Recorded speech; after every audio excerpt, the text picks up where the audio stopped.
Assalamualaikum, suaranya sudah terdengar belum? Sudah, Bu. Sudah, Bu. Oke, karena sudah jam 8 lebih, kita mulai saja. Hari ini kita akan membahas tentang praktikum menggunakan Smart PLS, yaitu untuk mengolah data menggunakan analisis PLSM, di mana minggu lalu sudah saya sampaikan mengenai teorinya di e-learning melalui video pembelajaran maupun melalui file PDF. Semoga sudah bisa atau sudah pada baca semua. Nah, sebelum kita masuk ke materi yang akan saya jelaskan, ada yang ke live nggak? Di kerjaan masing-masing. Halo, Bu. Tadi saya ke lab, dikunci labnya. Dibuka itu. Dikunci? Iya. Petugasnya nggak ada? Nggak tahu. Tanyain dulu gitu, Bu. Oh, gitu. Sebenarnya bisa sih diminta dibuka aja karena kan sesuai jadwalnya, jadi bisa masuk. Nah, di komputer di lab itu sudah diinstalkan Smart PLS ini, tapi kalau labnya memang tidak bisa diakses sekarang ya, tapi mungkin di hari-hari yang lain juga bisa, asal koordinasi ke petugas labnya saja. Jadi sebenarnya Anda bisa menggunakan laboratorium kapan dibutuhkan, akan ada konfirmasi. Nah, ini kalau Anda tidak bisa menggunakan komputer di lab hari ini, saya jelaskan lagi ya, mungkin bisa diinstal di laptopnya masing-masing dan memang harus diinstal karena ada tugas yang sudah saya sampaikan di learning. Hari ini ada tugas praktikum untuk mengolah data menggunakan Smart PLS. Nah, untuk dapat menggunakan Smart PLS-nya, Anda masuk ke website ini, smartpls.com, kemudian klik yang download now, nanti ada pilihan sesuai dengan spesifikasi komputer atau laptopnya masing-masing, apakah 64 bit atau 32 bit, kemudian apakah menggunakan MacBook atau menggunakan Windows. Nah, kalau Anda ingin menggunakan yang Pro, tapi yang trialnya, Anda tinggal klik yang ini, Start Free 30 Day Trial. Nanti Anda diminta email, dan catatannya, emailnya ini masing-masing ya, setiap mahasiswa. Jadi tidak bisa hanya satu mahasiswa memasukkan email ke sini, kemudian nanti akan dikirimkan license key-nya untuk trial 30 hari. Nah, license key itu hanya berlaku untuk satu laptop dan hanya berlaku untuk satu email atau satu orang. Walaupun Anda masukkan email yang lain, kemudian Anda install di laptop yang sama, berulang kali ya, misalnya Anda minta lagi trial, itu tetap tidak akan berlaku karena hanya bisa satu kali dan hanya untuk satu orang dan untuk satu device atau satu laptop atau satu komputernya. Nah, itu untuk pengantarnya. Jadi Anda wajib menginstal Smart PLS-nya untuk bisa melaksanakan tugas atau mengerjakan tugasnya, dan untuk bisa menggunakan Smart PLS-nya. Nah, kalau ada yang terkendala, misalnya laptopnya tidak sesuai spesifikasi atau tidak sesuai dengan spesifikasi yang dibutuhkan oleh Smart PLS-nya, Anda bisa ke laboratorium di kampus, hubungi saja petugas laboratoriumnya, Pak Dika ya, kalau tidak salah petugas laboratoriumnya, minta dibukakan, komunikasikan saja ada tugas dari mata kuliah ini, kemudian membutuhkan komputer yang sudah diinstalkan dengan Smart PLS-nya. Anda jelaskan saja misalnya terkendala di laptop milik pribadinya, kenapa, nanti akan difasilitasi oleh petugas laboratoriumnya.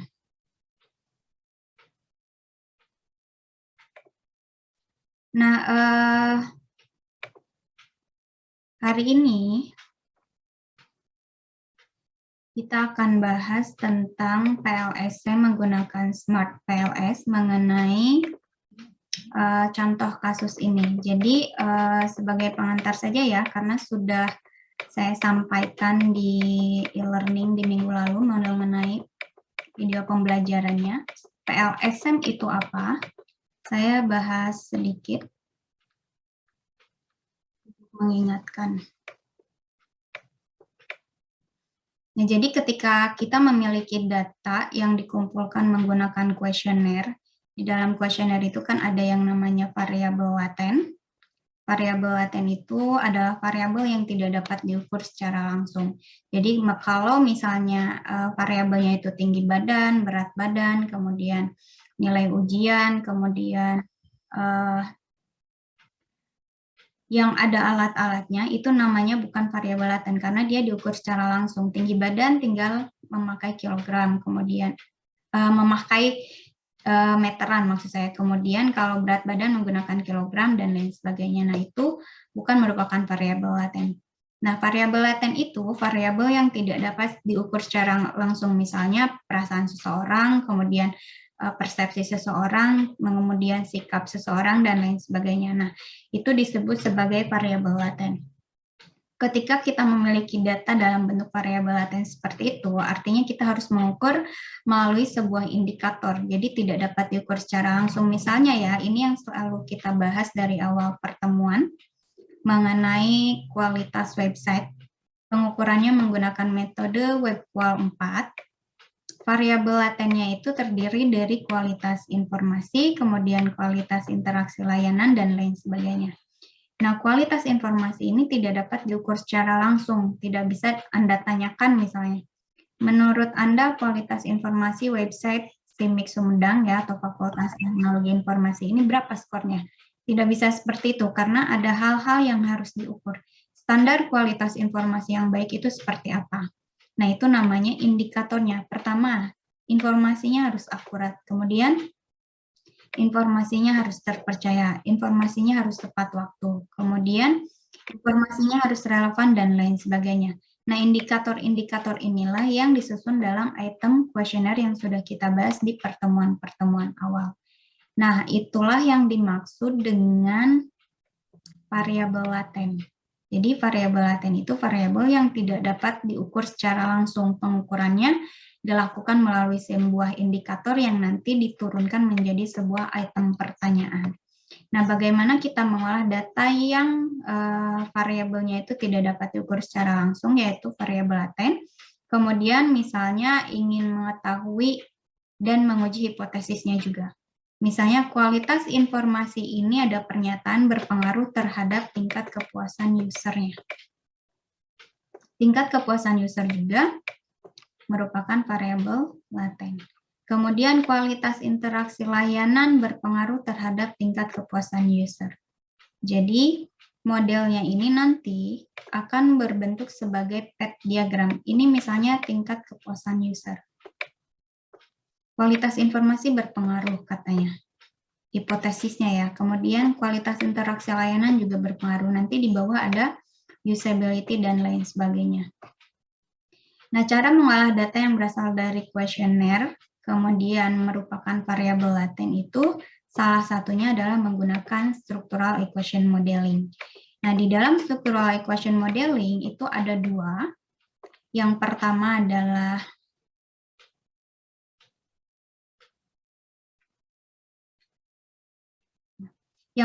adalah covariance based sum. Kemudian yang kedua adalah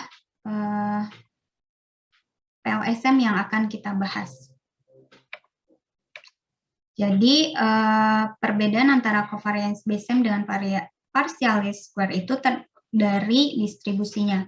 Kalau covariance based sum itu memerlukan distribusi datanya berasal dari distribusi normal, sama seperti pengujian hipotesis yang sudah kita bahas di pertemuan ke-7 ya, dan pertemuan ke-9.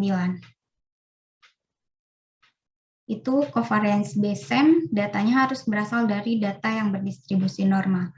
Nah, karena dalam kehidupan sehari-hari tidak semua data ini yang kita peroleh itu berasal dari data yang berdistribusi normal, makanya covariance based sum ini tidak dapat digunakan ketika datanya bukan distribusi normal. Sehingga salah satu alternatifnya adalah menggunakan partial least square structural equation modeling atau PLSM ini. Jadi PLSM ini adalah alternatif ketika kita tidak bisa menggunakan analisis yang membutuhkan data berdistribusi normal. Kemudian perbedaan lainnya adalah covariance based SEM ini digunakan ketika ukuran sampelnya besar. Jadi kalau ukuran sampelnya kecil, nah ini biasanya kesulitan dari peneliti kan tidak bisa mengumpulkan data yang ukuran sampelnya sangat besar. Nah, alternatifnya juga menggunakan PLSM. Jadi ketika datanya tidak berdistribusi normal, ukuran sampelnya kecil, itu alternatifnya adalah menggunakan PLSM ketika datanya berasal dari kuesioner atau variabel laten. Nah, ini karakteristik ketika kita menerapkan PLSM. Anda bisa baca ulang di modul statistikanya, modul 6, atau di materi yang sudah saya sampaikan ya. Seperti yang tadi saya sampaikan, ukuran sampel itu tidak ada masalah ketika ukuran sampelnya kecil, di mana ukuran sampel minimalnya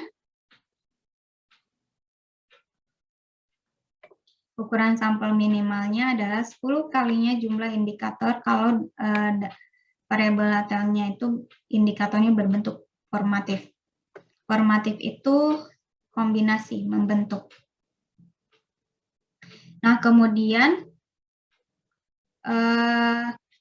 ukuran sampel minimal lainnya adalah 10 kalinya jumlah inner model. Nanti apa yang dimaksud dengan inner model itu adalah struktural model ketika bukan modifikasi, pembentukan model. Spesifikasi modelnya. Terbanyak terhubung langsung pada konstruk tertentu. Jadi, ukuran sampel kecil itu bukan misalnya 10 sudah boleh digunakan menggunakan PLSM. Kemudian hanya 15 data sudah bisa digunakan PLSM. Tidak seperti itu, tapi ada kriterianya juga, yaitu minimal 10 kalinya jumlah indikator. Misalnya yang tadi, kualitas informasi itu kan ada 8 indikator. Dibandingkan dengan misalnya kualitas interaksi layanan itu ada berapa indikator. Nah, mana yang paling maksimum? Misalnya yang 8 indikator ini yang paling banyak, artinya minimal sampelnya itu 80. Jadi bukan otomatis misalnya ya kita berpikirnya ukuran sampelnya katanya boleh kecil. Oh, berarti 10 bisa, 15 bisa. Tidak seperti itu. Tetapi ada aturannya lagi yang namanya rule of thumb. Nah, ini 10 kalinya jumlah indikator formatif terbanyak, kemudian bisa, kalau bukan formatif, yang kita gunakannya adalah reflektif, maka 10 kalinya inner modelnya. Inner model itu adalah model strukturalnya. Jalurnya ya, ada berapa, dikalikan 10. Nah, kemudian tadi saya sebutkan, tidak perlu distribusinya normal untuk menggunakan PLSM. Kemudian ketika datanya ada yang misalnya saya beri Anda kuesioner, kemudian Anda tidak mengisi item-item pertanyaan tertentu, ada 2 item pertanyaan yang tidak diberikan jawaban, itu namanya missing values. Nah, PLSM bisa tetap digunakan ketika ada data yang missing atau data yang kosong dengan syarat tertentu. Misalnya hanya 6% dari item-item pertanyaan, jumlah item pertanyaan yang ada di kuesionernya. Kemudian skala pengukurannya dapat digunakan pada metrik, quasi-metrik itu seperti ordinal, kemudian data biner itu adalah nominal laki-laki perempuan, jawaban ya tidak, dan lain sebagainya. Nah, ini adalah rekomendasi ukuran sampel dengan menggunakan statistical power. Masih ingat ya, statistical power-nya di sini 80%. Statistical power itu adalah 1 dikurangi beta. Yang sudah saya jelaskan di pertemuan 7 mengenai tipe error. Ada tipe error 1 dan ada tipe error 2. Tipe error 1 itu adalah alfa yang sering kita gunakan terhadap signifikansi. Kemudian tipe error 2 adalah beta. Nah, statistical power ini adalah beta. Beta itu adalah peluang menerima H0 yang salah. Kalau alfa itu peluang menolak H0 yang benar. Statistical power itu adalah peluang menolak H0 yang salah. Nah, ketika disebutkan statistical power-nya 80%, berarti peluang menolak H0 yang salahnya itu sebesar 80%. Hipotesis 0 yang salahnya adalah 80%. Nah, ini rekomendasinya ketika menggunakan alfa 1%, kemudian alfa 5%, alfa 10%, nanti R-square ini adalah koefisien determinasinya, berapa yang Anda inginkan minimalnya, misalnya 0,1. Kemudian jumlah maksimum arah panahnya, artinya ada indikatornya. Berapa? Misalnya jumlah maksimumnya ada 10 indikator, kemudian Anda gunakan 1%, kemudian minimum koefisien determinasinya itu adalah 0,1, berarti ukuran sampel yang harus dikumpulkannya adalah 256 responden, dan seterusnya.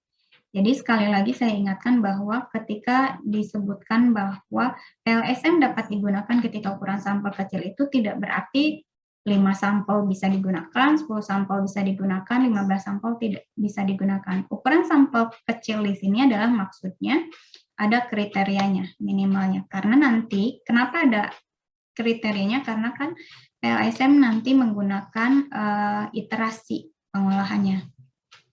Iterasi itu kalau di dalam bahasa pemrograman, kalau Anda sudah belajar, namanya looping. Nah, kalau di statistik itu namanya iterasi. Sampai sini ada yang ditanyakan?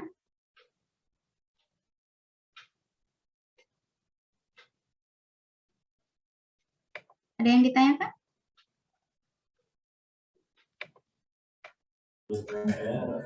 Tidak, Bu. Kalau tidak ada, kita lanjutkan ya. PLSM, tadi kan karakteristik datanya seperti apa? Kalau di sini karakteristik modelnya, jadi modelnya itu jumlah item pada setiap konstruk boleh dapat hanya satu atau multi item. Kemudian hubungan antar konstruk dengan indikatornya bisa formatif, bisa reflektif. Kemudian kompleksitasnya, model yang kompleks bisa diatasi, jumlah indikator yang lebih banyak dapat mengurangi bias dalam PLSM dan selanjutnya.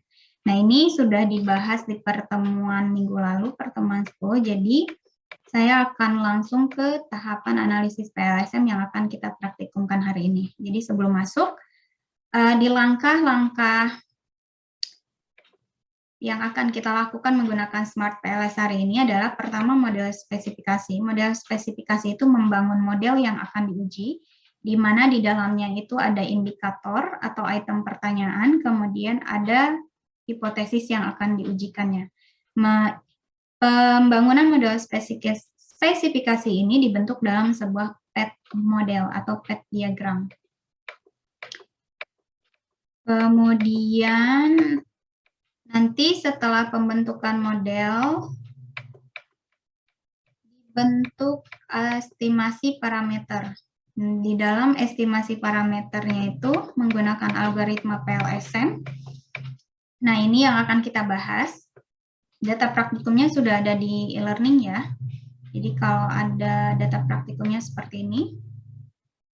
Jadi data yang Anda peroleh dari sebuah kuesioner Anda bentuk dalam format seperti ini, kemudian di Excel-nya Anda simpan dalam format CSV, sama seperti dalam save untuk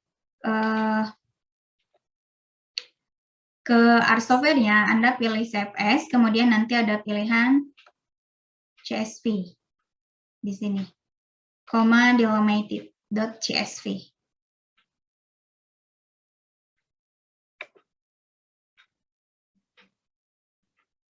Jadi kita memiliki item pertanyaan.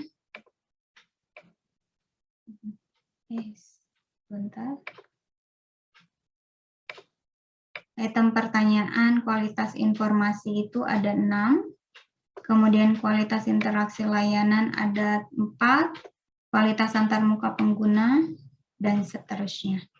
Nah, setelah data ini di-save dalam bentuk CSV, nanti akan kita import ke dalam Smart PLS-nya.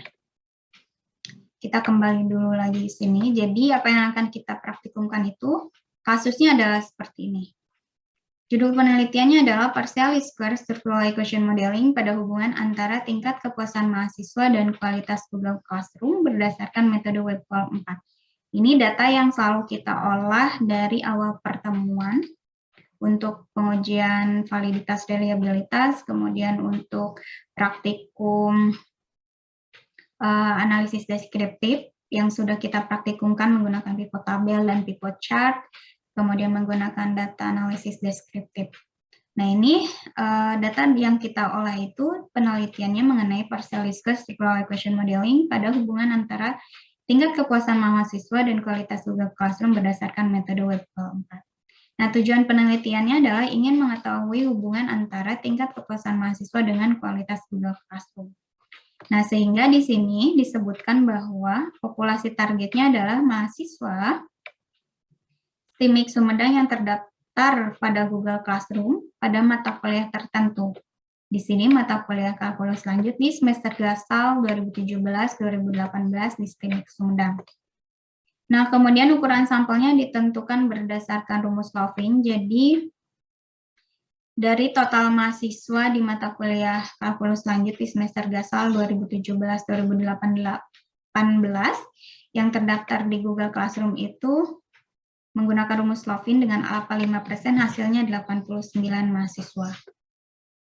Kemudian teknik samplingnya ini menggunakan simple random sampling. Jadi diacak mahasiswanya dari total yang terdaftar pada mata kuliah kalkulus lanjut di Google Classroom. Kemudian variabel penelitiannya adalah variabel laten. Yang pertama variabel laten kualitas Google Classroom dan yang kedua adalah tingkat kepuasan mahasiswanya. Nah, skala pengukuran untuk mengukur variabel penelitiannya ini kita menggunakan rating scale 1 sampai dengan 5. Alat pengumpulannya menggunakan kuesioner yang dibentuk berdasarkan metode WebQual 4 dalam mengukur kualitas Google Classroom berdasarkan referensi ini. Jadi harus disebutkan berdasarkan referensi yang mana, karena kalau misalnya ada referensi A, referensi B, referensi C, itu biasanya ada sedikit perbedaan walaupun secara umum itu sama. Nah, supaya penelitian kita ini lebih valid, harus disebutkan referensi mana yang menjadi acuannya.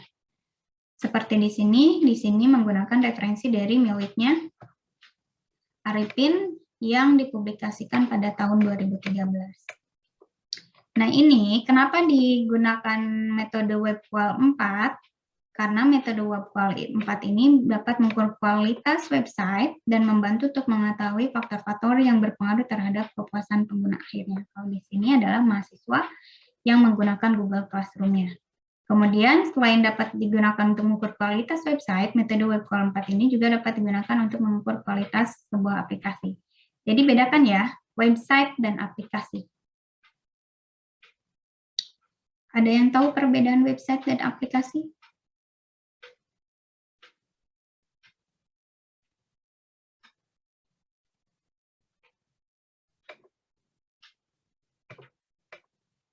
Ada yang bisa jawab? Perbedaan website dan aplikasi itu apa?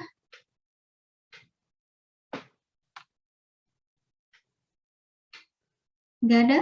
Sudah belajar kan?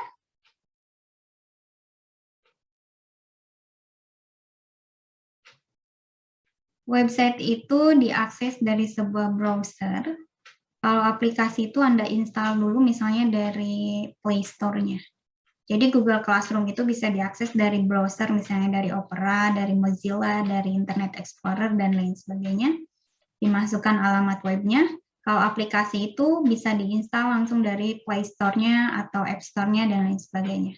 Google Classroom dalam bentuk aplikasi dan Google Classroom yang diakses melalui website. Nah, itu perbedaannya. Sama seperti misalnya Anda akses e-learning ya, e-learning Anda aksesnya menggunakan Opera, menggunakan browser Opera, browser Mozilla, atau browser Google Chrome, atau Internet Explorer, itu artinya Anda mengakses websitenya. Tapi kalau Anda mengaksesnya menggunakan Moodle yang Anda install dari App Store atau dari Play Store, nah itu namanya aplikasi. Jadi si metode WebQual 4 ini, selain dapat digunakan untuk mengukur kualitas website, dia juga dapat digunakan untuk mengukur kualitas aplikasi. Jadi ada perbedaan ketika mengukur kualitas website dan ketika mengukur aplikasi. Nah, karena si WebQual 4 ini cocok untuk mengukur website dan aplikasi, maka bisa digunakan untuk mengukur kualitas Google Classroom, karena Google Classroom ini bisa diakses baik melalui web browser maupun melalui aplikasi pada smartphone-nya. Dan biasanya kan mahasiswa kalau dulu menggunakan Google Classroom itu lebih enak menggunakan aplikasinya dibandingkan harus buka browser, kemudian masukkan lagi alamat webnya, akses, dan lain sebagainya. Nah, metode Web 4 ini awalnya itu terdiri dari 3 dimensi, yaitu usability, kemudian kualitas informasi, dan kualitas layanan interaksi. Namun ternyata si pengguna ini pasti akan melihat tampilan websitenya. Si tampilan website ini akan berpengaruh terhadap tingkat kepuasan usernya katanya, sehingga ada kualitas antarmuka pengguna atau user interface-nya. Nah, makanya si Web 4 ini berubah menjadi 4 dimensi. Yang tadinya hanya ada 3, di sini menjadi 4. Yang pertama harus diukur kualitas website Google Classroom. Kualitas Google Classroom-nya itu kita harus mengukur kualitas informasi, kualitas layanan interaksi, kemudian kualitas antarmuka pengguna, dan kegunaannya atau usability. Nah, kemudian metode analisis datanya kita menggunakan statistika deskriptif yang sudah dijelaskan dari praktikum menggunakan pivot tabel, pivot chart, kemudian menggunakan scoring, menggunakan data deskriptif di Excel-nya, dan lain sebagainya. Nah, hari ini kita bahasnya adalah PLSM-nya, bagaimana kita mengetahui kualitas informasi ini memang dapat diterima atau tidak. Pernyataan mengenai kualitas informasi berpengaruh terhadap tingkat kepuasan user. Kemudian kualitas interaksi layanan juga sama berpengaruh atau tidak. Kualitas antarmuka pengguna berpengaruh atau tidak, dan usability berpengaruh atau tidak. Nah, ini adalah pembentukan model pengukurannya, kita lihat. Jadi, sebelum kita masuk ke Smart PLS-nya, Anda harus tahu dulu model yang akan dibangun di Smart PLS-nya seperti apa. Nah, pertama tadi, kualitas website Google Classroom itu diukur, yang pertama variabelnya kualitas informasi. Indikatornya tadi sudah saya sebutkan di awal, ini adalah item-item pertanyaannya, kemudian skala ukurnya adalah rating scale, harus diberi notasi. Yang tadi saya tunjukkan di dalam Excel-nya seperti ini. Nah, ini ada KI1, ada KI2, KI3, dan seterusnya.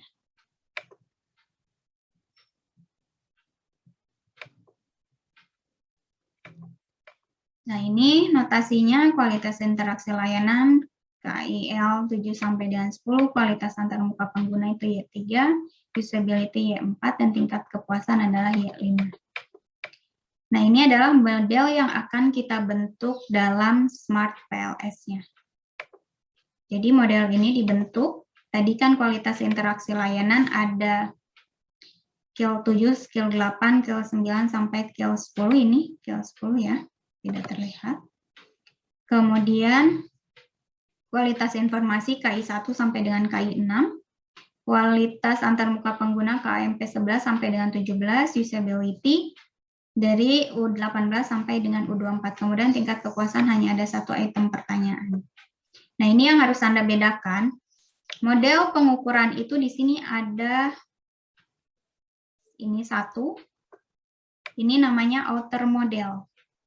Ini adalah 2. Kemudian model pengukuran untuk kualitas antarmuka pengguna. Kemudian model pengukuran untuk usability, dan model pengukuran untuk kepuasan penggunanya. Nah, hipotesisnya adalah tanda ini, panah ini.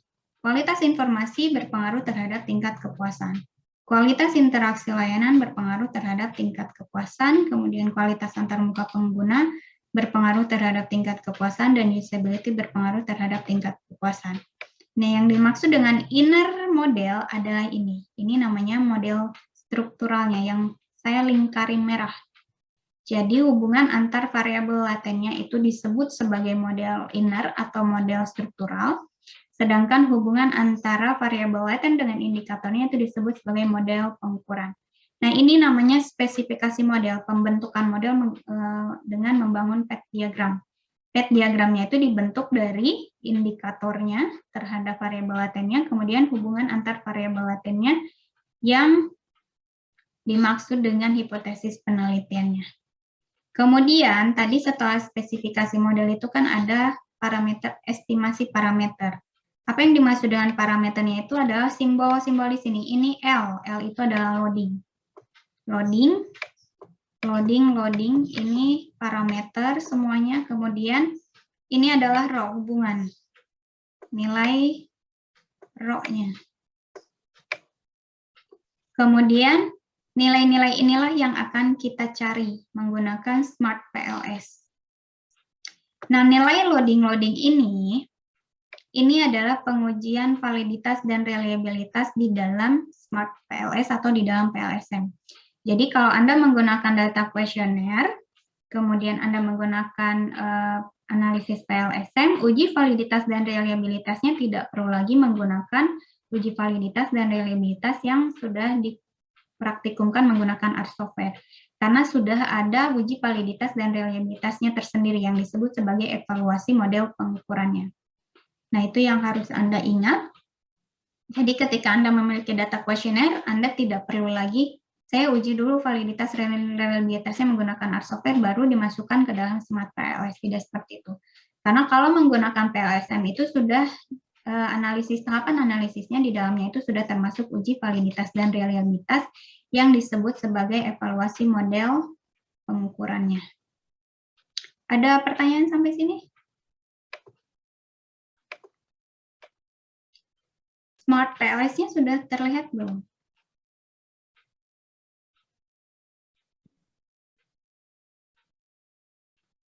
Sudah terlihat di layar belum Smart PLS-nya?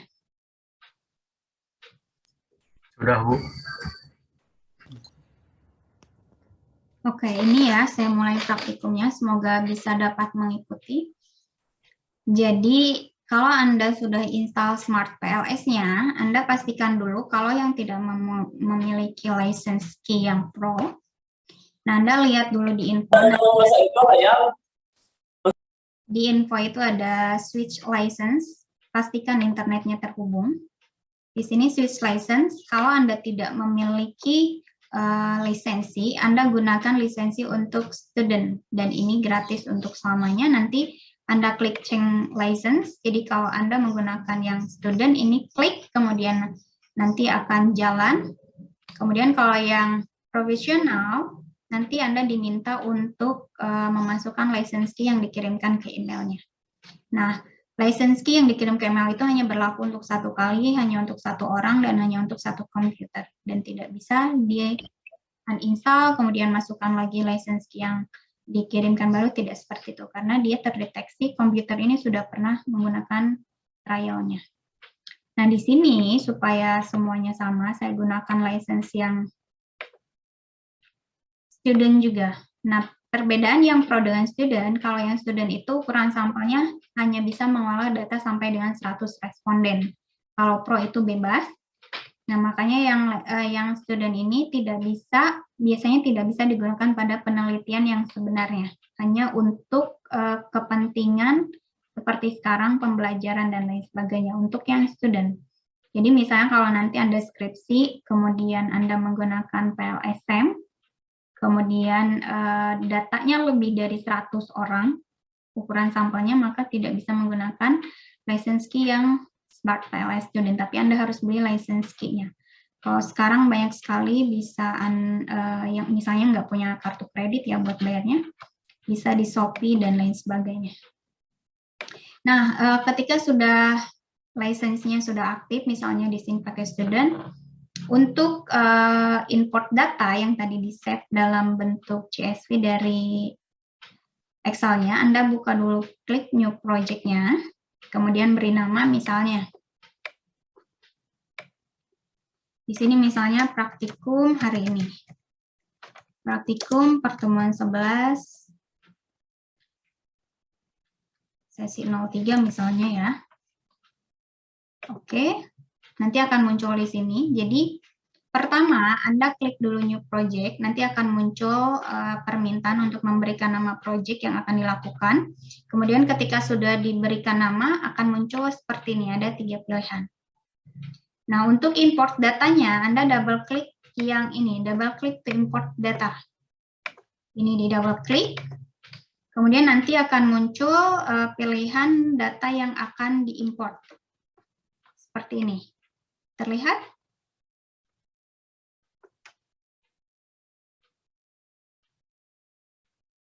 Terlihat tidak?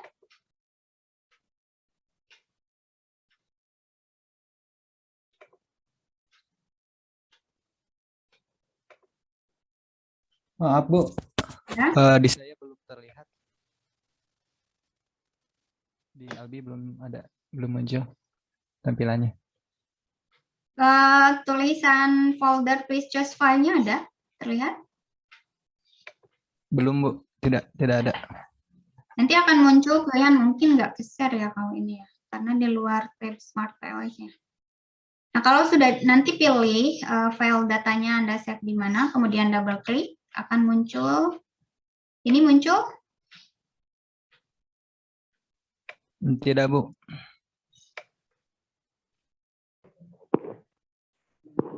Data Maaf Bu, Smart PLS-nya juga belum kelihatan dari saya.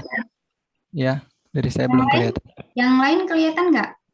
Belum Bu, masih Tadi dalam juga mode belum muncul, Bu. sama Entah siapa yang bilang muncul. Tadi ada yang bilang sudah muncul soalnya. belum muncul Bu. Oke, saya ulang dulu ya. Belum Bu.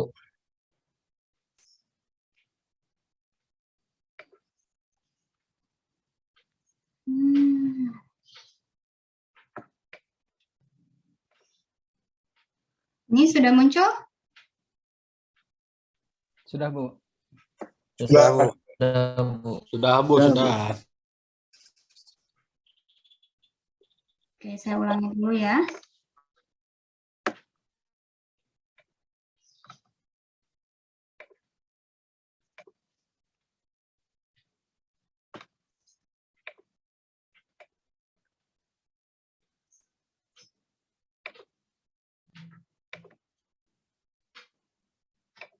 Sudah muncul ya?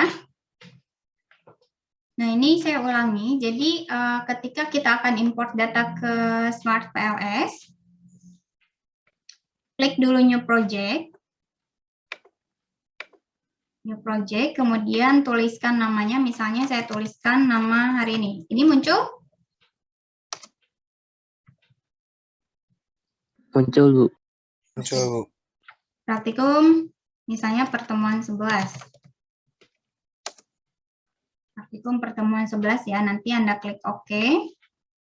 Nah, akan muncul di sini. Praktikum pertemuan 11. Seperti ini. Praktikum pertemuan 11. Nah, untuk import datanya, Anda klik yang di bawah, double klik to import data. Di double klik yang ini, muncul please choose file-nya. Muncul Bu. Oke, ini Anda klik. Misalnya saya rubah namanya supaya lebih singkat, data praktikum. Klik OK. Nanti akan muncul tampilan seperti ini. Jadi tampilannya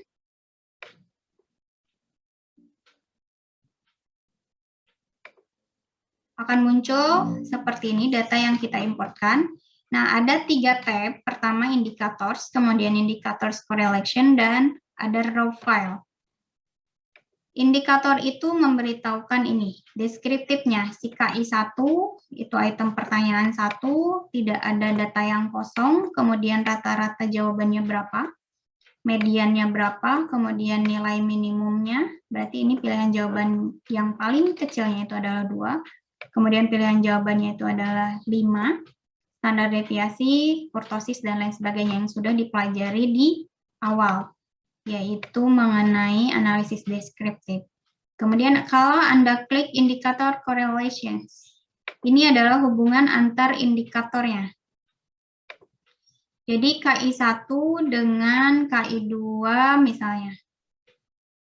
KI1 dengan KI2 berapa nilai korelasinya, keratannya atau hubungannya. Di sini nilainya 0,347. Nah, yang diagonal ini nilainya akan selalu 1 karena dia terhadap dirinya sendiri. Sampai bawah dia akan selalu 1. Kemudian kenapa yang di sini kosong? Nilai yang di atas itu sama. KI1 dengan KI2 itu sama seperti ini. Nanti si KI3 sama dengan yang ini. Jadi berpasangan, makanya di sini dimunculkannya hanya yang ke bawahnya saja. Ini adalah keratan hubungan antar indikatornya. Kemudian kalau Anda klik yang raw file itu data yang kita input berdasarkan jawaban responden yang ada di dalam Excel, yang ada di dalam data praktikum yang sudah saya share. Nah, ini misalnya responden baris pertama itu judul KI1 sampai dengan tingkat kepuasan, item pertanyaan ke-25, kemudian jawaban respondennya dideretkan, ada 89 orang. Jadi ini responden pertama untuk 25 item pertanyaan, dia ngederet ke bawah, ke pinggir jawabannya. Item pertanyaan pertama dia jawabnya 4. Item pertanyaan kedua dia jawabnya 4, sampai dengan item pertanyaan ke-25 dia jawabnya 4. Dan seterusnya. Kemudian responden kedua, item pertanyaan pertama dia jawabnya 4, item pertanyaan terakhir dia jawabnya 4, dan seterusnya. Sampai sini ada pertanyaan? Jadi saya ulangi, untuk import data, Anda pertama klik new project, kemudian berikan nama projectnya. Tadi nama projectnya saya beri nama praktikum pertemuan 11.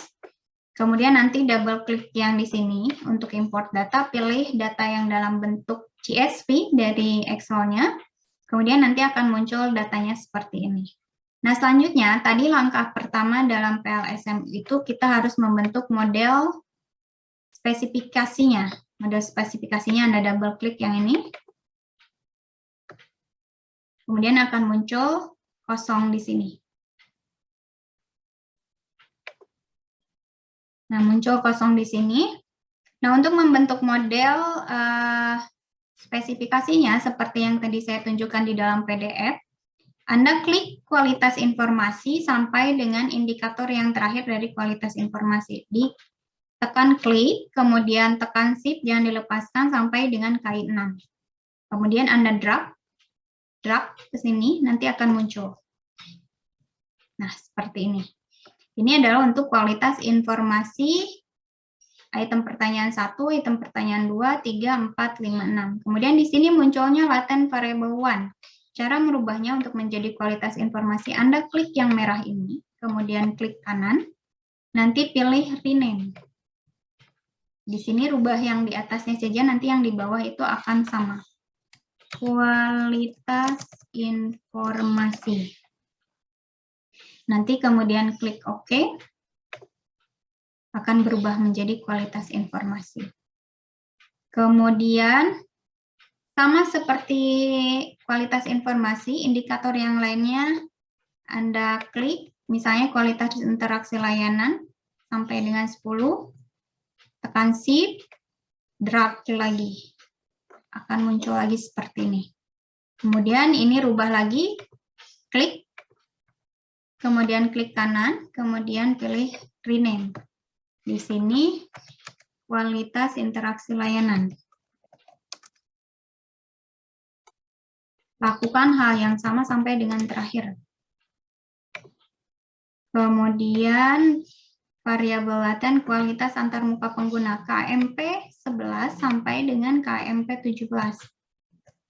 Anda drag lagi ke sini. Kemudian klik kanan. Kemudian rename. Kualitas antarmuka pengguna atau user interface. Ini klik OK. Sampai sini bisa mengikuti ya. Ada pertanyaan tidak?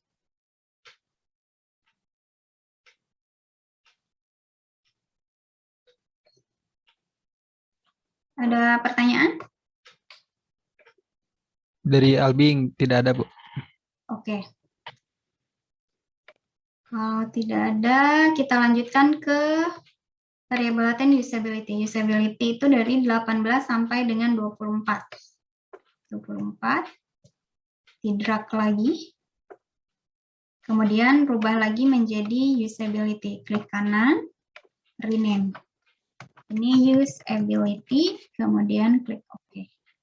Kemudian yang terakhir untuk tingkat kepuasan itu hanya ada satu item, tinggal ditarik saja. Ini klik kanan, kemudian rename. Tingkat kepuasan user. Klik OK. Nah, ini adalah masing-masing di sini. Ini namanya model pengukuran. Jadi ini ada model pengukuran kualitas informasi, kemudian ada model pengukuran kualitas interaksi layanan, model pengukuran kualitas antarmuka pengguna, model pengukuran tingkat kepuasan user, dan model pengukuran untuk variable latent usability. Nah, selanjutnya kita harus membentuk model strukturalnya. Sebelum membentuk model strukturalnya, kita rapihkan dulu supaya lebih enak dilihat. Jadi yang ini kita rubah arahnya. Yang ini akan saya rubah ke atas. Anda tinggal klik kanan di sini, pilih set yang ini, align indicator to top, atau kalau ke atas itu pilih top, bahasa Inggrisnya tahu ya, kemudian left itu di kiri, seperti yang tampil, kemudian ke bawah, bottom, kemudian ke kanan itu right. Nah, yang ini saya akan pilih menjadi top. Jadi akan munculnya seperti ini. Kemudian untuk usability, saya akan munculkan ke bawah. Klik kanan, kemudian pilih bottom. Kemudian untuk tingkat kepuasan, saya pilih untuk ke kanan. Jadi pilih right. Sehingga akan muncul seperti ini. Ini untuk merapikannya tinggal di drag saja. Indikatornya akan mengikuti. Kemudian kita bentuk model struktural. Model struktural itu hubungan antara variabel latennya. Jadi Anda klik connect yang ini. Klik connect. Connect ini klik, kemudian arahnya sesuaikan dari kualitas informasi ke tingkat kepuasan, kemudian dari kualitas antarmuka pengguna ke tingkat kepuasan, kemudian kualitas interaksi layanan ke tingkat kepuasan, dan usability ke tingkat kepuasan. Sehingga dia akan berubah menjadi biru. Paham ya? Nah, ini namanya model struktural atau inner model. Jadi, yang biru ini namanya inner model atau model struktural. Kemudian kalau yang biru terhadap yang kuning masing-masing, ini namanya model pengukuran yang nanti akan kita uji validitas dan reliabilitasnya melalui evaluasi model pengukuran. Ini namanya model pengukuran. Nah, untuk melakukan evaluasi model pengukuran dan evaluasi model struktural, sebelumnya kita harus mengestimasi dulu parameternya. Parameter itu adalah angka-angka yang tadi di sini kan, karena di sini tidak muncul, ini ada L11, L22, kemudian tadi ada row 1, row 2, dan seterusnya. Nah, cara mengestimasi parameternya, Anda klik calculate. Yang ini klik calculate, kemudian pilih PLS algorithm. Ini algoritma PLS-nya. Kemudian akan muncul seperti ini. Gunakan default.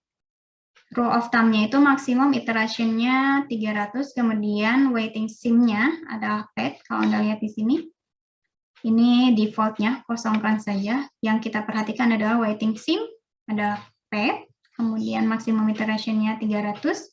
Stop criterion change-nya itu minimal 5, kalau di sini kita gunakan 7. Jadi tinggal, tidak ada yang perlu dirubah untuk partial least squares algoritmnya atau algoritmanya, tinggal nanti klik start calculation. Ini muncul kan ya? Terlihat di layarnya? Terlihat, Bu. Oke, yang ini klik start calculation, nanti tunggu sampai dengan selesai. Nah, ini adalah output-nya. Sebelum saya bahas ke output ini, kita lihat dulu tab untuk path diagramnya. Klik tab yang ini. Klik tab ini, nanti akan muncul, ini namanya yang tadi. Parameternya, estimasi parameternya. Jadi ini adalah nilai L yang tadi muncul di PDF, nilai L atau loading faktornya, outer loadingnya. Nah, ini nilai L-nya. Kemudian ini juga L. Kemudian yang di sini muncul, ini saya dulu sebentar ya.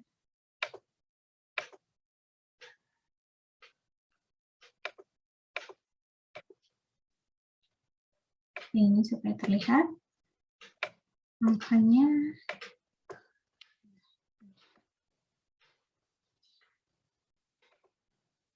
Ini nilai hubungannya. Jadi yang pertama kita lakukan setelah parameternya diestimasi seperti ini, setelah muncul, kita lakukan uji validitas dan reliabilitas melalui evaluasi model pengukuran, yaitu melihat apakah nilai-nilai di sini, nilai-nilai overloading-nya itu sesuai dengan rule of thumb atau kriterianya. Dia nilainya harus lebih besar dari 0,708. Nah, untuk melihatnya lebih jelas, kita pindahkan tabnya. Tabnya itu yang PLS Algorithm Run Number 1. Ini klik, kemudian pilih Construct Reliability dan Validity. Seperti ini. Jadi ada Cronbach Alpha, ada Rho, kemudian ada Composite Reliability, ada Average Variance Extract. Bentar.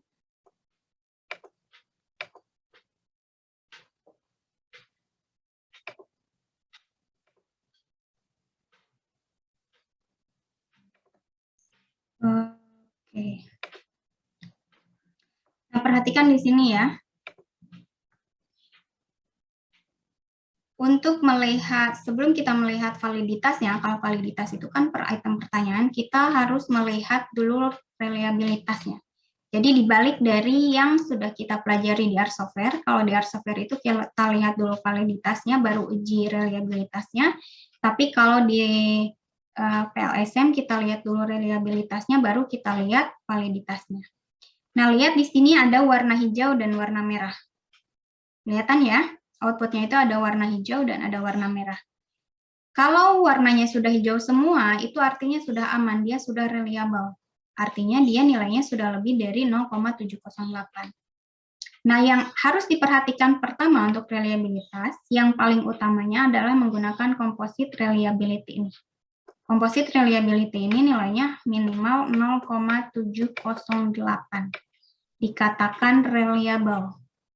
Nah, di sini lihat 0,875 untuk variabel laten kualitas antarmuka pengguna, 0,834 untuk kualitas informasi, kualitas interaksi layanan 0,802, tingkat kepuasan user itu 1, usability 0,891. Dan selain nilainya sudah lebih dari 0,708, di sini sudah hijau semua. Jadi tanda hijau dan merah itu artinya kalau hijau dia sudah memenuhi kriteria rule of thumb-nya. Tapi kalau ada yang merah, misalnya di sini AVE, ini AVE ya. Nanti Anda baca lagi di modul atau materi yang dijelaskan minggu lalu, ini AVE. Nah, beda kriterianya. Kalau untuk AVE, dia nilainya harus minimal 0,5.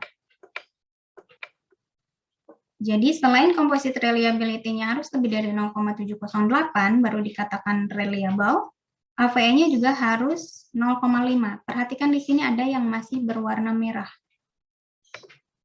yaitu untuk kualitas informasi. Artinya kita harus melihat indikator mana yang tidak valid supaya dia reliable. Jadi untuk mengindikasi apakah ada indikator atau item pertanyaan yang tidak reliable, tidak valid, maksud saya, lihat dulu reliabilitasnya untuk PLSM. Di sini untuk composite reliability sudah terpenuhi, ROA juga terpenuhi, Cronbach Alpha juga terpenuhi. Tapi untuk average variance extract atau AVE-nya, ada untuk kualitas informasi itu masih merah, dia nilainya 0,459. Masih kurang dari 0,5 walaupun sedikit. Nah, untuk melihatnya indikator mana saja yang tidak valid, Anda klik outer loading di sini. Jadi pilih outer loading yang ini di bawah, Anda klik, nanti akan muncul nilai-nilai yang muncul di pad tadi. Sama seperti tadi composite reliability, di sini harus ada yang harus nilainya lebih dari 0,708.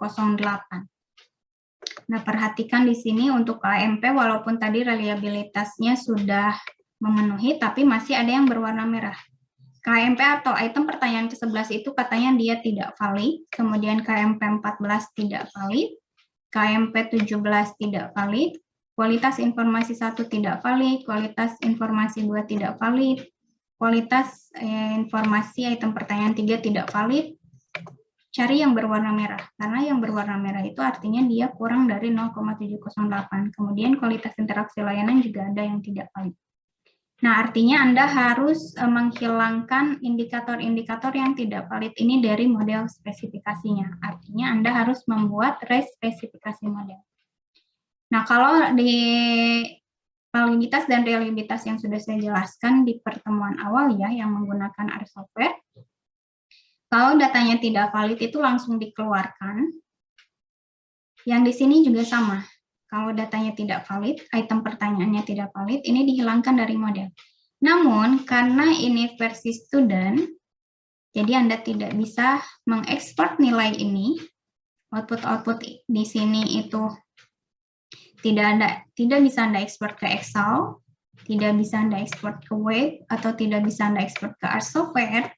Artinya Anda harus save data ini dulu sebelum dihapus, karena nanti otomatis nilai yang ada di sini hilang, dan nilai yang ada di sini juga hilang. Jadi yang dihapus itu dari sini.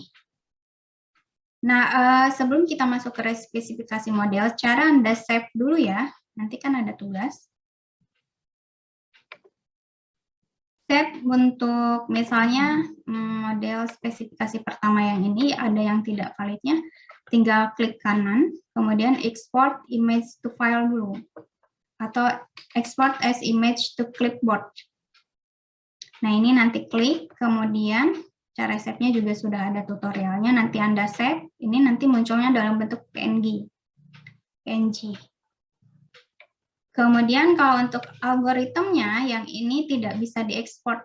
Jadi kalau Anda klik export, karena lisensinya itu adalah student, dia tidak bisa ekspor. Nah, kekurangan lain dari versi student itu seperti ini.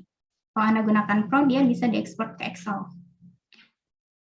Nah, untuk mengetahui caranya, Anda catat dulu variabel mana saja yang harus dihapus dari model, atau Anda buat project baru yang ini dibiarkan, kemudian Anda import dulu data yang baru untuk spesifikasi model. Nah, di sini supaya lebih cepat, agar tidak harus mencatat satu-satu, saya buat dulu project yang baru. Jadi saya klik lagi new project. Kemudian ini saya tuliskan respesifikasi model. Klik OK. Kemudian double klik data yang sama ya. Masih data yang sama. Kemudian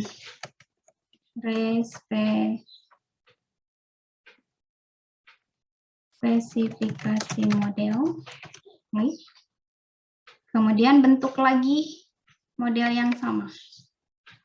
Jadi yang ini bentuk lagi yang tadi, tapi dengan menghilangkan variabel-variabel yang tidak valid di sini. Jadi KMP 11, KMP 14, KMP 17 itu dihilangkan. Nah, kalau di sini yang dihilangkan adalah KI 1, 2, dan 3. Berarti hanya KI 4.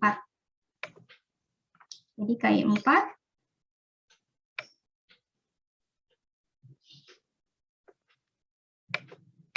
Klik di sini ya. KI 4 untuk kualitas informasi.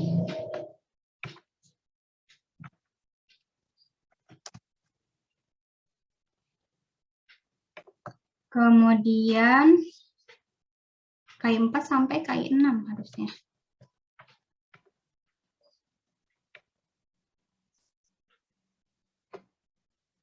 Ini hapus.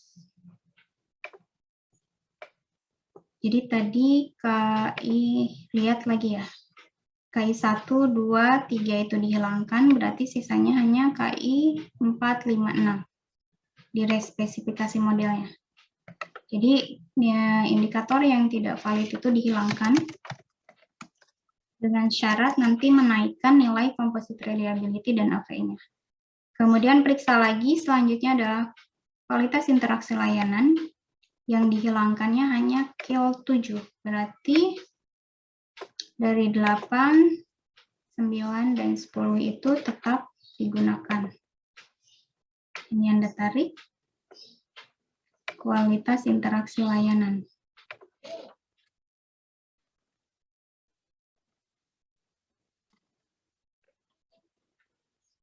Layanan, kemudian selanjutnya periksa lagi KMP. KMP yang banyak. KMP 11, 14, dan 17 yang dihilangkan. Berarti 12, kemudian 13, 15, dan 16 yang dilibatkan pada respesifikasi modelnya. Ini kualitas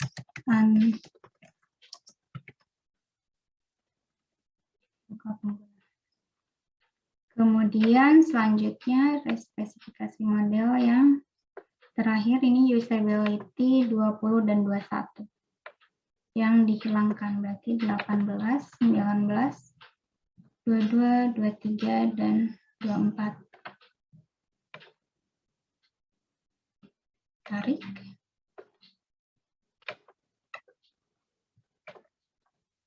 Usability. Kemudian tingkat kepuasannya.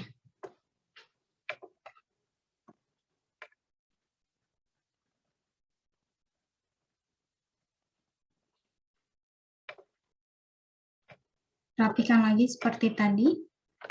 Ini saya ke ataskan. Kemudian yang ini ke bawah. Selanjutnya ini ke kanan. Kemudian hubungkan lagi antar variabelnya. Kemudian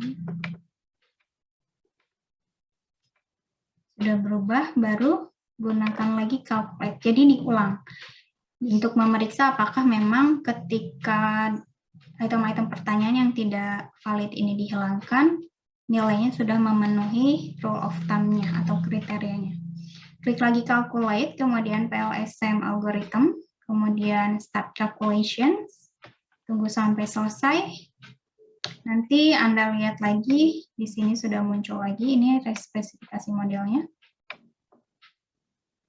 Kemudian periksa lagi outputnya PLSM, algorithm number 1 lagi yang spesifikasi model.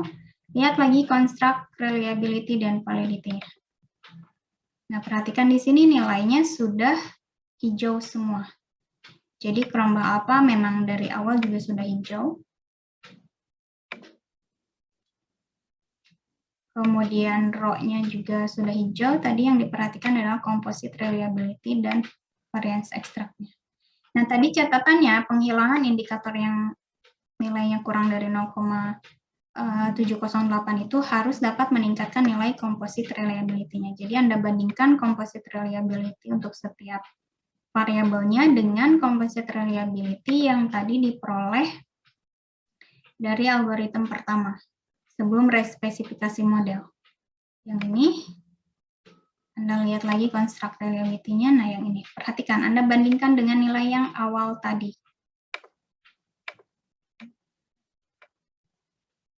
Meningkatkan atau tidak?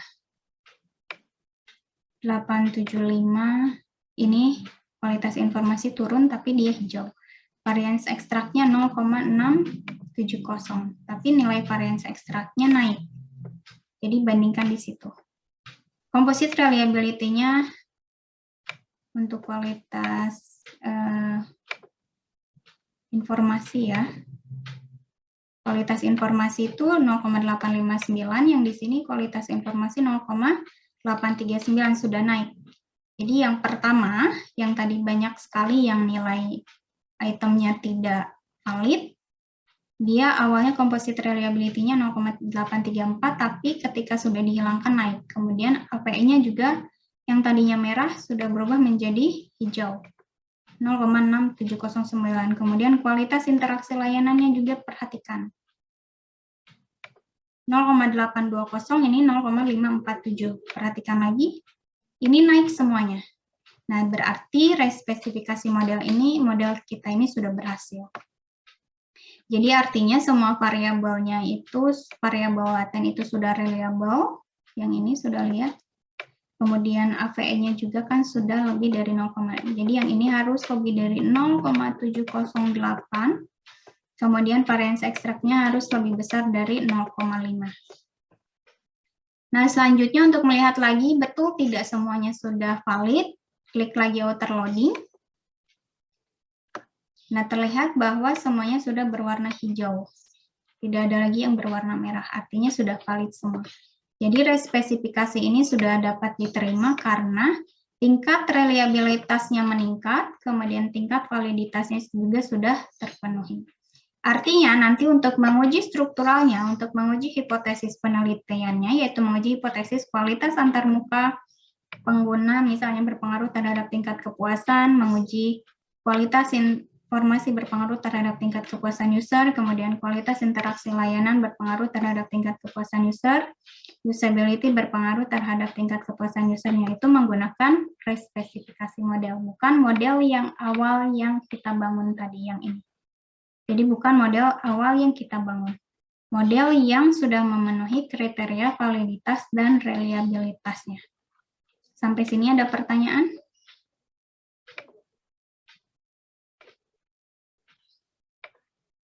Ada pertanyaan tidak? Sebelum masuk ke pengujian hipotesis?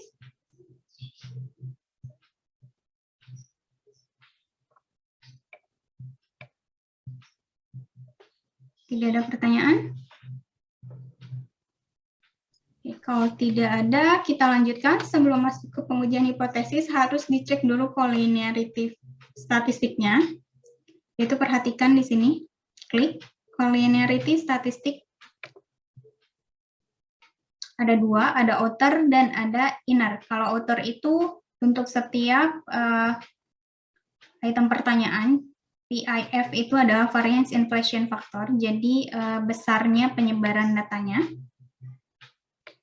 Sama nilainya harus hijau semua. Nah, kalau yang U19 ini dia hitam karena dia melebihi 2. Kemudian inner values-nya yang harus diperhatikan itu adalah inner-nya. Outer, yang harus diperhatikan adalah inner values. Jadi variance antar variabel latennya di sini sudah hijau semua. Kenapa tingkat kepuasan user itu tidak ada? Karena ini kan menjadi variabel yang dipengaruhinya, atau yang kita cari apakah betul keempat variabel laten ini berpengaruh terhadap tingkat kepuasan user. Nah, ketika nilai VIF-nya sudah hijau semua seperti ini, baru kita lakukan analisis pengujian hipotesis untuk mengetahui betul tidak, bukan betul tidak, dapat diterima atau tidak. Kualitas antarmuka pengguna ini memang berpengaruh terhadap tingkat kepuasan user dan lain sebagainya. Nah, caranya Anda klik calculate. Kalau tadi awal kita gunakan PLSM algorithm, untuk pengujian hipotesis kita gunakan bootstrapping. Kemudian subsampelnya rubah menjadi 5.000. Ini minimalnya. Kalau defaultnya itu 500, tapi yang kita butuhkan itu subsample itu 5.000. Jadi kalau Anda sudah belajar pemrograman, ini namanya looping. Loopingnya sebanyak 5.000. Kalau di statistik itu namanya iterasi. Iterasi bootstrapnya itu 5.000 subsample. Kemudian perhatikan link di sini. Pengujian hipotesisnya apakah satu pihak atau dua pihak yang sudah saya jelaskan di pertemuan sebelumnya, baik di e-learning maupun di laboratorium. Kemudian karena pengujiannya ini menguji berpengaruh atau tidak, makanya menggunakan two-tier, kemudian signifikan levelnya 5%. Anda bisa rubah kalau menggunakan 1%, tinggal rubah di sini. Kalau di sini kita gunakan 5%, kemudian klik Start Calculations.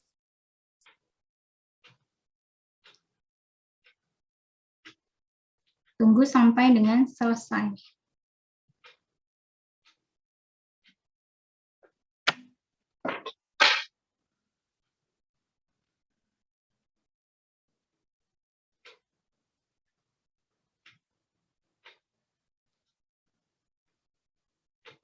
Nah, kalau selesai nanti akan muncul seperti ini.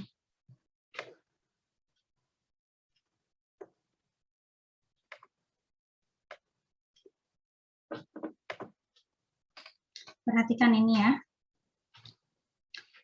Ini adalah hipotesis yang kita uji. Yang pertama, kualitas antarmuka pengguna berpengaruh terhadap tingkat kepuasan user. Kemudian hipotesis yang kedua, kualitas informasi berpengaruh terhadap tingkat kepuasan user. Kualitas interaksi layanan berpengaruh terhadap tingkat kepuasan user, kemudian usability berpengaruh terhadap tingkat kepuasan usernya. Nah, yang harus diperhatikan, pertama ini adalah original sample. Original sample itu menyatakan besar pengaruhnya. Jadi ini adalah besar pengaruhnya. Kalau tadi hipotesis menjawab berpengaruh atau tidak, kalau original sampel menjawab besar pengaruhnya, berapa. Kemudian sampel mean ini adalah rata-rata dari subsampel yang 5.000 itu, kemudian standar deviasi adalah penyebaran data dari subsampel yang 5.000 tadi. Kemudian ini adalah nilai T statistik sama seperti di dalam R software yang sudah kita praktikumkan. Kemudian ini adalah nilai p-value-nya.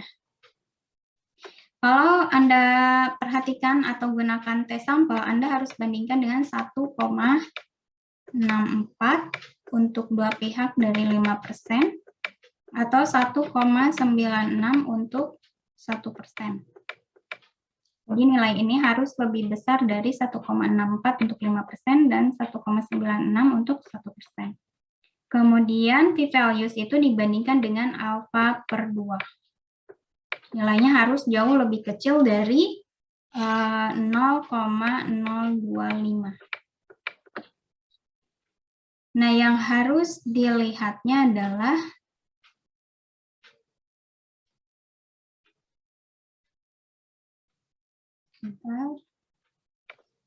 pertama, hipotesis pertama, kualitas antarmuka pengguna berpengaruh atau tidak terhadap tingkat kepuasan. Perhatikan nilai ini.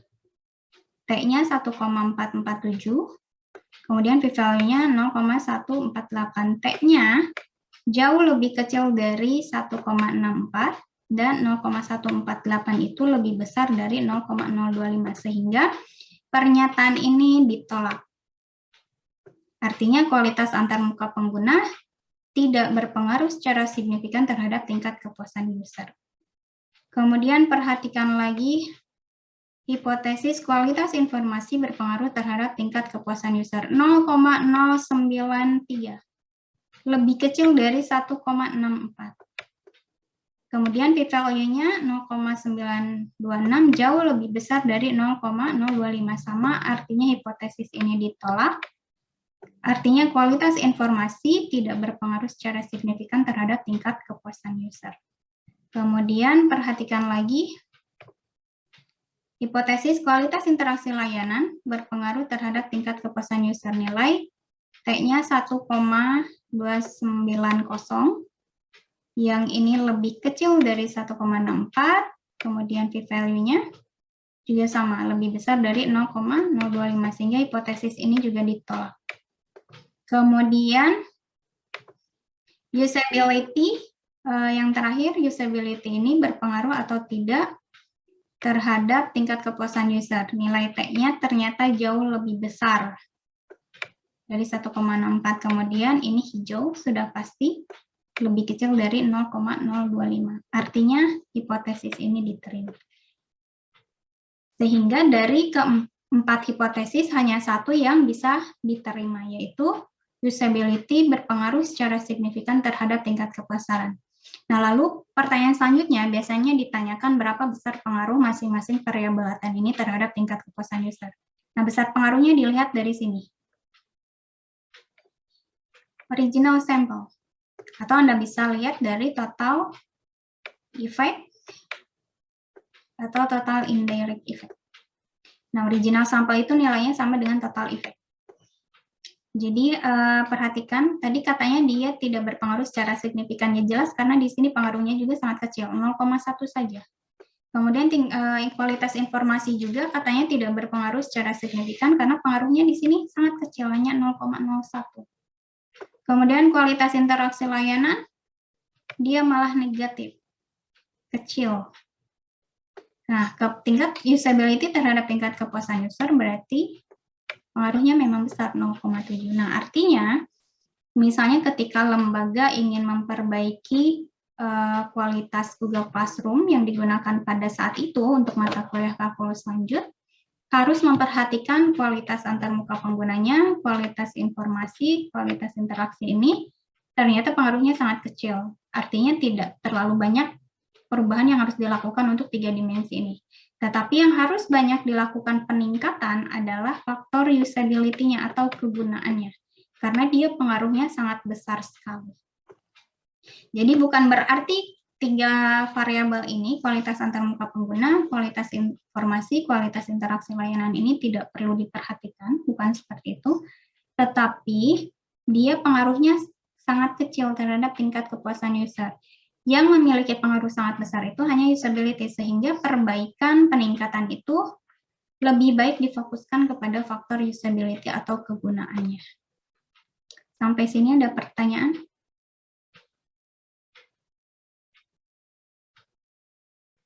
Nah, praktikumnya sampai di sini. Untuk menggunakan, ada pertanyaan?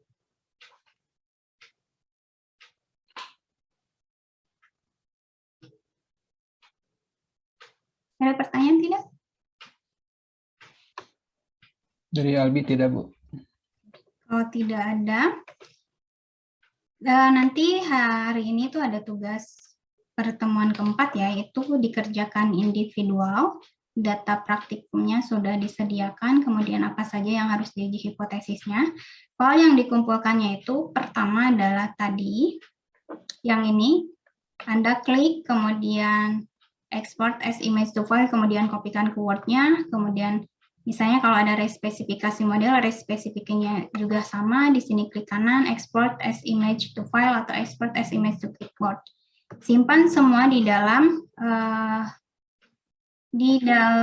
Word-nya. Kemudian output PLSM algoritmnya yang ini Anda gunakan screenshot print screen yang ada di keyboard, ada PRT-SC.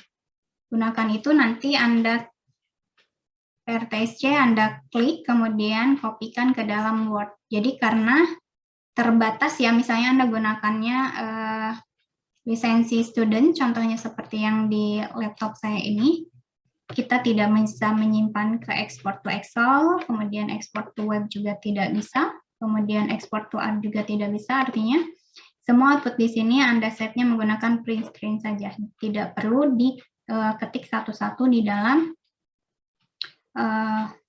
Word-nya. Jadi Anda gunakan print screen, simpan semua di dalam Word, baru dikumpulkan, kemudian penjelasannya, tadi apa saja yang tidak validnya, kemudian kenapa harus dihapus, kemudian nilainya berapa, ikuti dari yang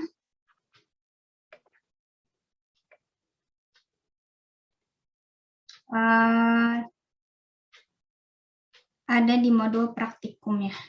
Ada pertanyaan untuk save output dari Smart PLS?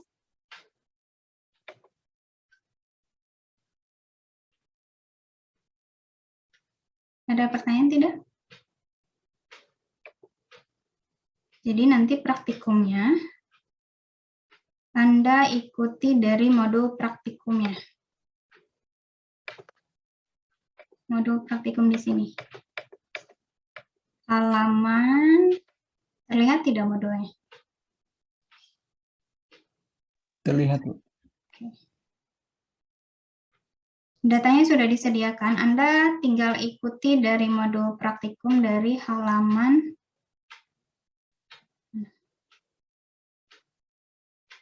nah ini, modul 7 halaman 108 sampai dengan selesai. Bagaimana cara mengerjakannya dan apa yang harus dijelaskannya sudah ada di e-learning ataupun di modul praktikum. Ini dikerjakan masing-masing individu ya.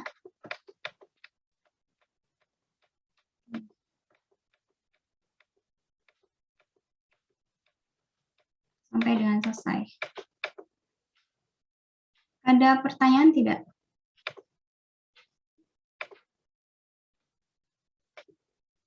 Tidak ada lagi pertanyaan? Kalau tidak ada, saya menjelaskan minggu depan kita jadwal kuis seperti biasa ya. Menggunakan Zoom lagi dan presentasi kelompok. Soalnya sudah ada di e-learning. Jadi untuk minggu ini tugasnya ada 2. Yang satu tugas individu, kemudian yang keduanya adalah tugas kelompok untuk presentasi kuis di minggu depan. Nah, tugas mandiri atau kuis keduanya soalnya sudah disediakan di e-learning, sudah tampil di sini? Ada, Bu. Kuisnya sama seperti kuis pertama ya, jadi studi kasus, presentasi berkelompok, satu kelompoknya anggotanya maksimal 4 orang, boleh menggunakan kelompok waktu kuis pertama atau boleh juga dirubah.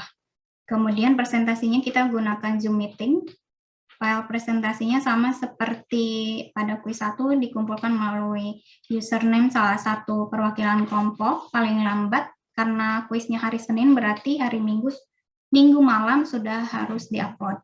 Kemudian file yang dikumpulkannya itu adalah file presentasi dalam bentuk format PDF, kemudian jangan lupa cantumkan nama lengkap, NIM anggota kelompok, dan artikel ilmiah yang dianalisisnya. Aturan presentasinya sama, hanya 10 menit, jadi nanti presentasi dulu semua, kemudian tanya jawabnya di akhir seperti kuis pertama, karena waktunya terbatas.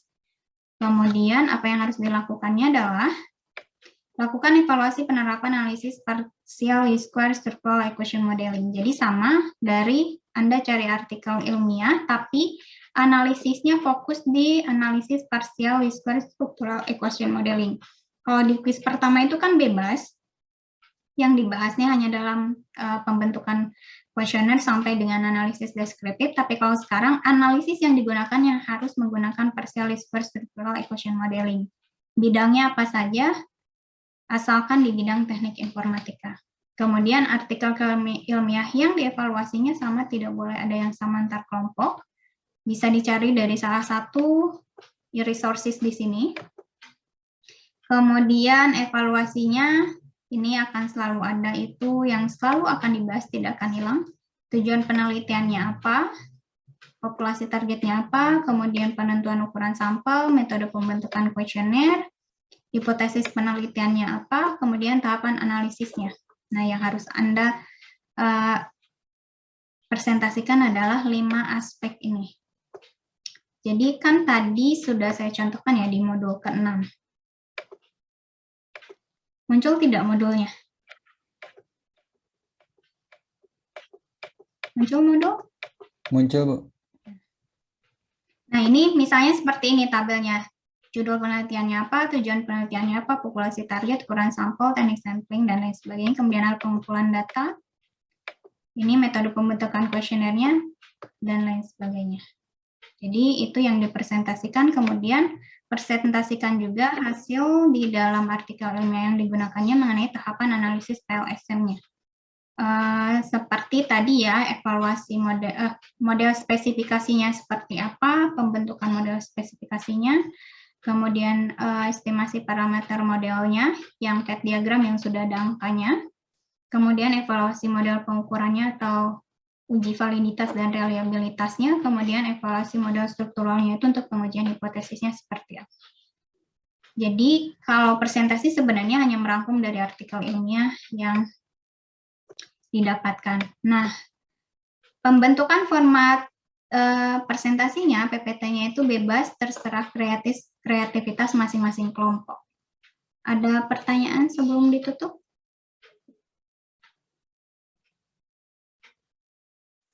Paham? Siap, jelas, Bu.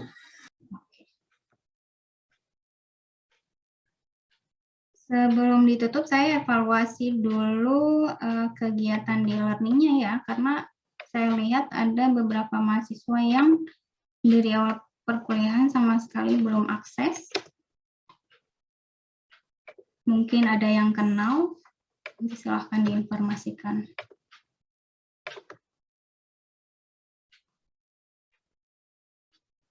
Nah ini, sebentar, sudah muncul tidak? Muncul, Bu. Muncul, Bu.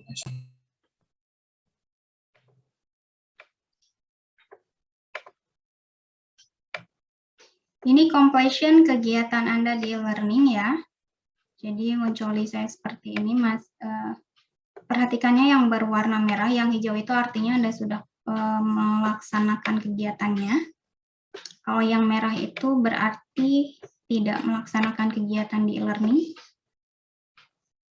Sebentar, masih loading.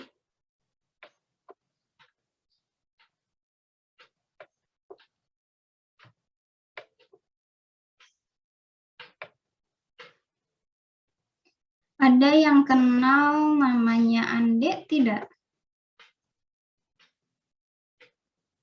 Ande Suganda ada yang kenal nggak? Tidak kenal, Bu.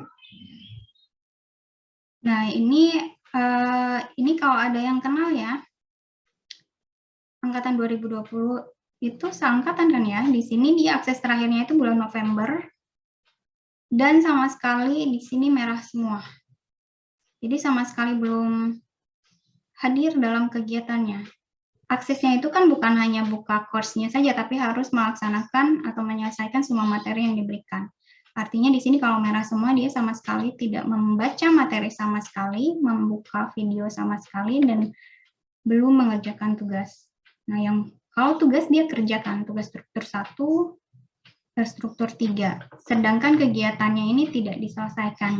Artinya ini nanti berpengaruh terhadap kehadiran. Kehadirannya baru 1% hanya di tugas 1 dan di tugas 3 saja. Ini nanti tolong diinformasikan kalau ada yang kenal. Kemudian sama Angga. Angga ini saya tidak tahu ya kenapa dari pertemuan sampai ini. Jadi usahakan nanti jangan sampai tidak melaksanakan kegiatan lagi karena akan berpengaruh terhadap kehadiran, masih 42%. Sedangkan untuk UAS, kalau dari lembaga dibolehkannya itu minimal 75%. Kemudian ada yang kenal Farhan?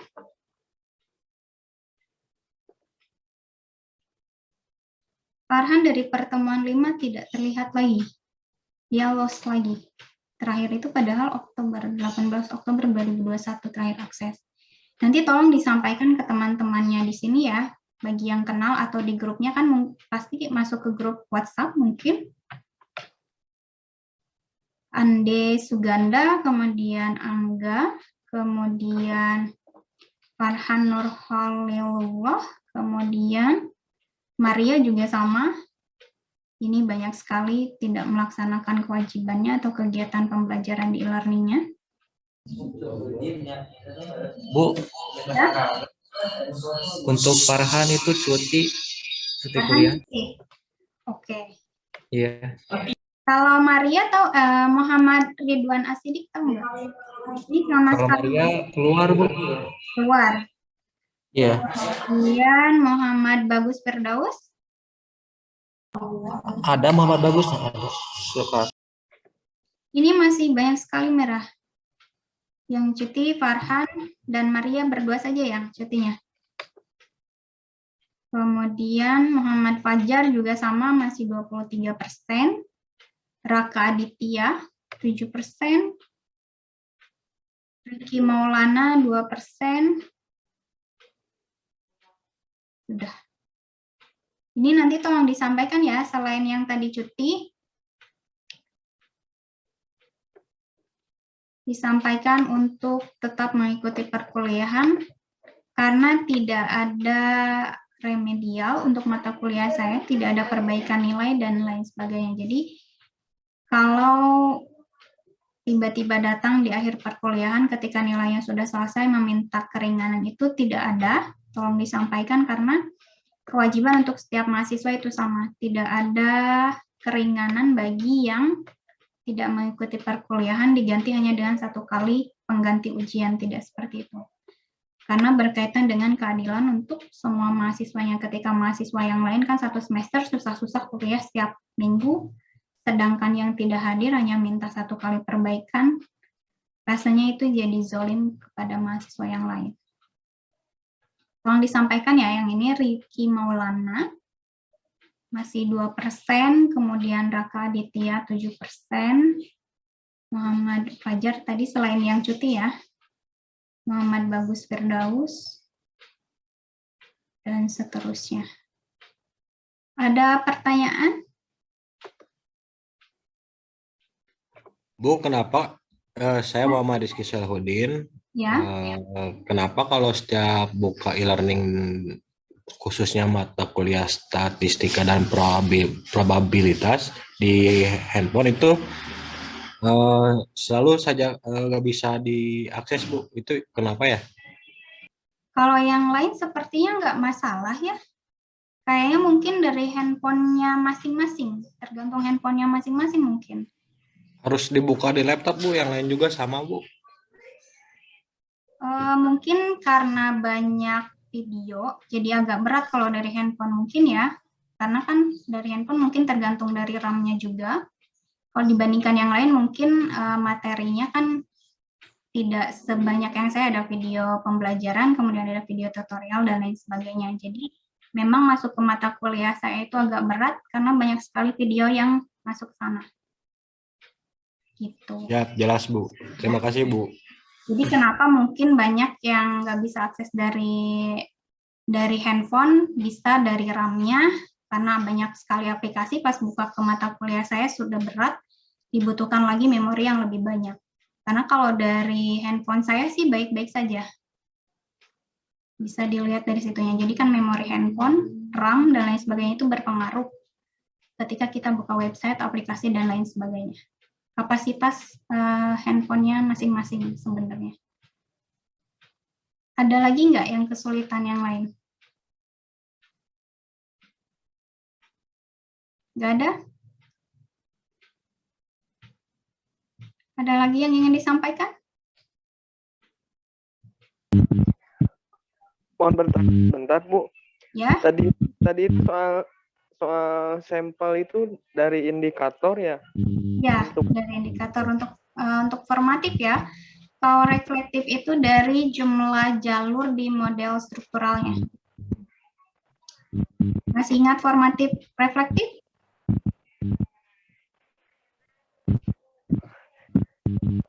Sudah lagi, Bu, nanti dibaca lagi. Terima kasih, Bu. Ya, ini saya ulang di sini ya. Sebentar, nah ini. Jadi untuk menjawab yang tadi ya, mungkin ada yang lupa. 10 kalinya indikator dari indikator formatif itu bedanya ini. Jadi ada model pengukuran formatif dan reflektif. Kalau formatif itu arahnya dari indikator ke variabel laten, tapi kalau reflektif yang tadi muncul di dalam Smart PLS dari variabel laten ke indikatornya. Jadi refleksi. Bedanya kalau formatif itu membentuk. Contohnya ini tentang hotel, sama-sama tentang hotel. Pelayanannya baik, staf pegawainya bersahabat, ruangannya bersih, dia membentuk hotel yang kualitasnya baik. Tapi kalau reflektif, hotel yang berkualitas baik, karena hotelnya berkualitas baik, saya mengapresiasi hotel ini. Kemudian saya menantikan untuk tinggal di hotel ini. Saya merekomendasikan hotel ini kepada orang lain. Bedanya di situ. Jadi kalau formatif, ini banyak indikator di sininya, ada berapa, kalikan 10. Tapi kalau dia bentuknya reflektif, tadi kan ada model struktural. Nah, jalur di model strukturalnya ada berapa, baru dikalikan 10. Bedanya di situ. Untuk ukuran sampel. Jadi kalau formatif itu dilihat dari sini, pelayanannya baik, staf pegawai bersahabat, ruangannya bersih, ada berapa maksimumnya, carinya indikator yang paling banyak, misalnya yang paling banyaknya itu 10, 10 dikalikan 10 berarti itu ukuran sampel minimalnya. Tapi kalau reflektif bukan dilihat dari indikator ininya, tapi dilihat dari model strukturalnya. Model strukturalnya itu yang sudah digambarkan di sini. Nah, contohnya yang ini, model strukturalnya ini ada 5 jalur. Jalur 1, 2, 3, 4. Berarti 4 dikali 10. Ini minimal sampelnya. Bedanya di situ. Paham ya, Jaya?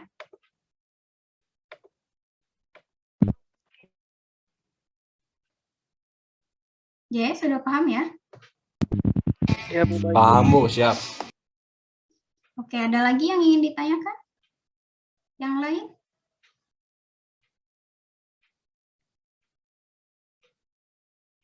Kalau tidak ada, mungkin sampai di sini ya. Sebelumnya, karena akhir tahun ini banyak sekali berita yang menyedihkan, apalagi terkait mahasiswi-mahasiswi ya. Kemudian kita bersama-sama dulu berdoa untuk korban-korban yang di Gunung Semeru. Semoga selalu diberikan kesehatan dan dalam keadaan yang aman dan selamat. Nah, untuk berita-berita yang sangat menyedihkan itu dari mahasiswi-mahasiswi ya, apalagi sekarang kan Menteri Pendidikan itu sedang berusaha untuk melegalkan undang-undang untuk menghindari pelecehan seksual untuk mahasiswa atau aktivitas di kampus. Walaupun banyak sekali kontroversi, jadi saya harap sih kita semua, apalagi Anda ya, sama-sama menjaga diri sendiri, baik mahasiswa perempuan, mahasiswa laki-laki, jaga baik diri sendiri, jangan sampai mengecewakan orang tua dan keluarga. Saya akhiri, semoga selalu diberikan kesehatan. Wassalamualaikum warahmatullahi wabarakatuh. Waalaikumsalam warahmatullahi wabarakatuh. Waalaikumsalam warahmatullahi wabarakatuh. Waalaikumsalam warahmatullahi wabarakatuh.